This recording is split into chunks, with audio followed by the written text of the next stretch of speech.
रघुनाथ को शालिनी से पता चलता है कि विक्रम अपने पिता के पुराने मकान में है। शालिनी और माई विक्रम से मिलने पुराने मकान पहुंचते हैं, जहां एक नकाबपोश उन पर हमला करता है।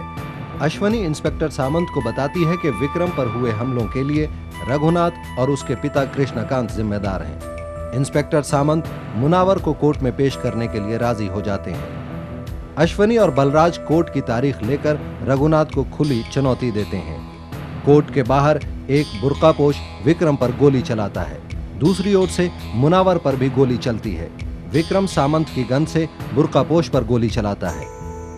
जख्मी बुर्कापोश अपना नकाब हटाता है, वो अमर है।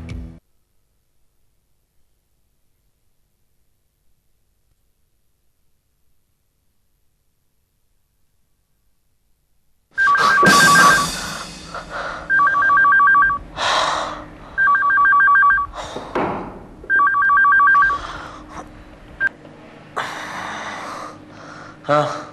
जागो बरखुरदार जागो, विक्रम अभी तक जिंदा है। वो दूसरा आदमी कौन था?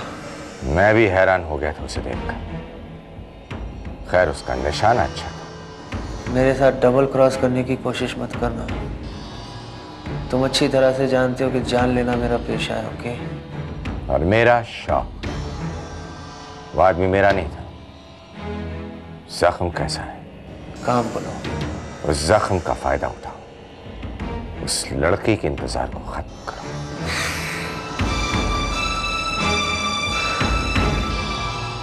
क्या हुआ? आशिक बनने का इरादा है क्या? मैं सब कुछ खत्म करना चाहता हूं, वो भी जल्दी। तुम्हारा काम सिर्फ हुक्म मानना है, राय देना नहीं। विक्रम अब चंद घंटों का मेहमान है। वो एक लंबे सफर के लिए जा रहा है। उसके जज्बात का फायदा उठाओ। उसके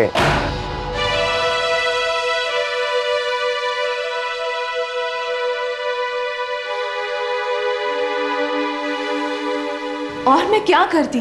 विक्रम ने सामंत की बंदूक छीन कर चलाई। इसे अरेस्ट तो होना ही था।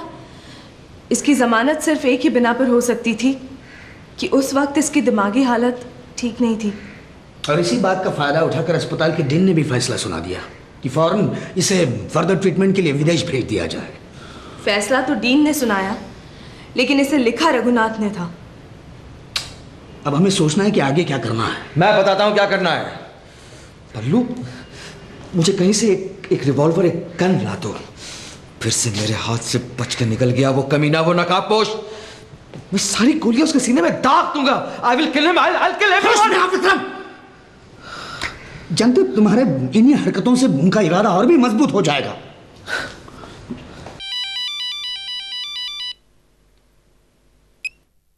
हेलो। व्हाट? क्या हुआ बल्लू? हमारे वकील ने बताया कि रघुनाथ जी ने कोर्ट से ऑर्डर्स हासिल किए हैं कि अगर विक्रम विदेश जाने के लिए सीधी तरह ना माने तो पुलिस की मदद लेके उसे रवाना कर दिया जाए।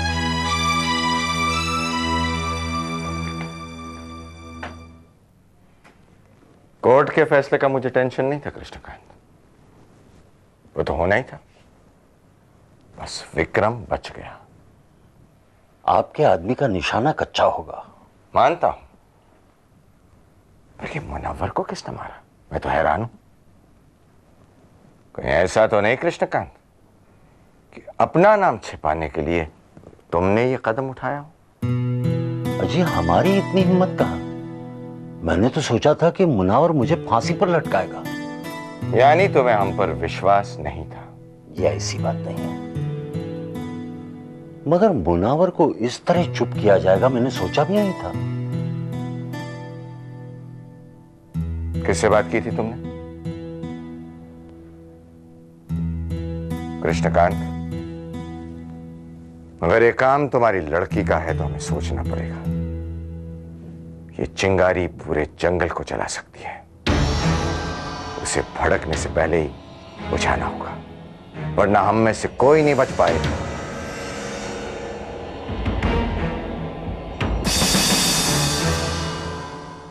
भगवान का शुक्र है हरीश कि विक्रम बच गया, वरना मेरी तो नौकरी ही चली जाती। आई नो सर, सर ये कपूर फैमिली का मैटर बहुत ही सीरियस होता जा रहा है। I know that Harish, I know. Well, union के झगड़े की वजह दिखाकर मैंने मुनावर की फाइल तो दबा रखी है, लेकिन ये कब तक चलेगा? सर आपको पूरा यकीन है कि गोली उस काले बुरखे वाले को ही लगी थी? हाँ हरीश, हाँ, आई एम श्योर उसे गोली लगी थी, वो जख्मी भी हुआ था। लेकिन हरीश, जब ये ड्रामा कोर्ट में हो रहा था उस वक्त ये रघुनाथ और कृष्णकांत वहां थे ही नहीं। लेकिन मुझे पूरा यकीन है मैंने रघुनाथ जी की गाड़ी वहां देखी थी। वो वहां पहुंचे ही नहीं, जैसे कि उन्हें पता हो यहां ऐसा कुछ होने वाला है। सर मुनव्वर को गोली मार दी, विक्रम पर हमला हुआ, मगर रघुनाथ और कृष्णकांत जो इस केस के अहम हिस्सेदार हैं उन्हें कोई कुछ नहीं करता। ये बात आपको अजीब नहीं लगती sir? I know that Harish, I know that. Sir हम एक काम कर सकते हैं, मुनव्वर मर्डर केस में सस्पेक्ट बनाकर अंदर कर देते हैं दोनों को। नहीं हरीश, नहीं, ये रघुनाथ बहुत पहुंची हुई चीज है। Then what next sir? Harish, Munawar के मौत की खबर हर एक अखबार में छपनी चाहिए, इसका ख्याल रखना। सिर्फ शहरों में ही नहीं, गांव के छोटे छोटे अखबारों में भी ये खबर छपनी चाहिए। हाँ, मुझे पूरा विश्वास है मुनावर के मौत की खबर सुनकर एक आदमी दौड़ता हुआ शहर की तरफ आएगा। यशवंत राव। इस कंपनी की जितनी इज्जत थी ना, जितना नाम था ना, सब मिट्टी में मिल गया। पढ़ो इसे, पढ़ो, मेरा नाम नहीं है इसमें। Vikram Kapoor, son of late Gajendra Nath Kapoor. पागल कहा है लोगों ने उसे, और ये सब उन दो दोस्तों की वजह से हुआ है। विक्रम पर भी दोस्ती का भूत सवार है, और ये भूत तब उतरेगा जब इलाज के लिए उसे विदेश भेजा जाएगा। वहां की दुनिया देखेगा वो। कब भेज रहे उसे अस्पताल? जितनी जल्दी हो सके। मुझे तो डर है कि वो दोनों दोस्त उसे फिर से छिपा ना दे। आप उसे विदेश भेजने की तैयारी कीजिए, उसे कौन रोकता है मैं भी देखती हूँ। आप रोकेंगी उसे? लो देख लो। तुम्हारी हिम्मत कैसे हुई यहाँ आने की? मैं यहाँ अपनी हिम्मत दिखाने नहीं, आपको सच्चाई समझाने आई हूँ। वो सच्चाई जो आंखें खुली रहकर भी आप देख नहीं सकती। वहां कोर्ट में विक्रम पर जानलेवा हमला हुआ। झूठे रिपोर्ट्स की बिना पर कोर्ट ने विक्रम की जिंदगी का फैसला सुनाया। ये सब क्यों हुआ? किसने किया? ये सब मैंने किया, यही कहना चाहती हो ना तुम? हाँ, इन्होंने और मेरे पिताजी ने मिलकर किया है ये सब कुछ। जान जल रही है तुम्हारी। विक्रम के जाने के बाद यहाँ से तुम्हें कुछ नहीं मिलेगा। अच्छा षड्यंत्र रचा है तुम लोगों ने। मैं कुछ नहीं चाहती, आप अपने खून को बचा लीजिए, वरना वो बहुत दूर चला जाएगा। तुम्हें उसे छोड़ना होगा, हर हाल में, हर कीमत पर। रुको।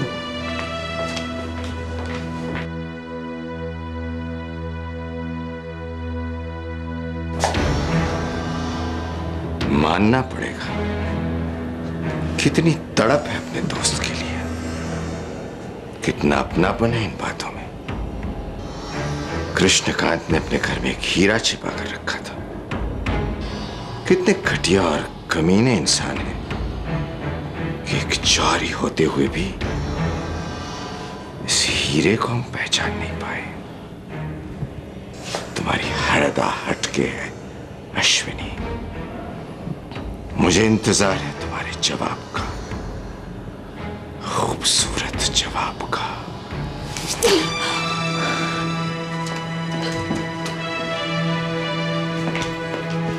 कहाँ चली गई? गुस्से होकर चली गई बेटिया। अब इसकी जरूरत नहीं पड़ेगी।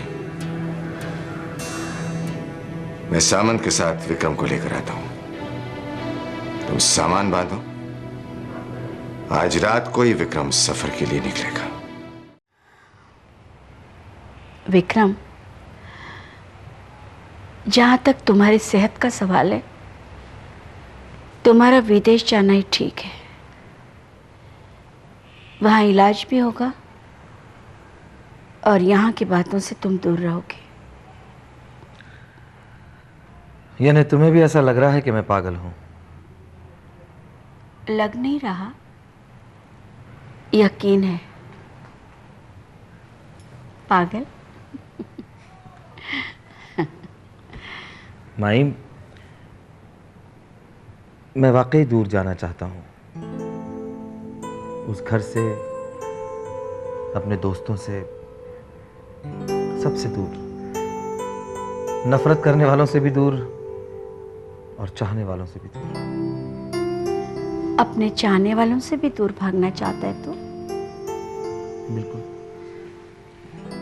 जब नफरत करने वालों को देखता हूं तो खुद पे काबू नहीं होता, और जब चाहने वालों को देखता हूं तो मन में सिर्फ एक ही सवाल आता है कि ये मुझ पर प्यार करने वाले इतना सब कुछ क्यों कर रहे हैं मेरे लिए? इसलिए कि मैं अपने आप को कमजोर महसूस ना करूं, और मैं लड़खड़ाता हुआ उन्हें देखता रहता हूं बस। नहीं माई, इतना प्यार ठीक नहीं है माई। मैं नफरत का जवाब दे सकता हूं, लेकिन ये मेरे दोस्त मेरी कमजोरी जानकर भी मेरा साथ निभाते हैं, मेरे कंधे से कंधा मिलाकर लड़ने के लिए तैयार हो जाते हैं, तब उसका कोई जवाब नहीं रहता मेरे पास। मैं इन्हें और तकलीफ नहीं देना चाहता माई। अब जाना ही होगा, मुस्कुराते हुए जाना होगा।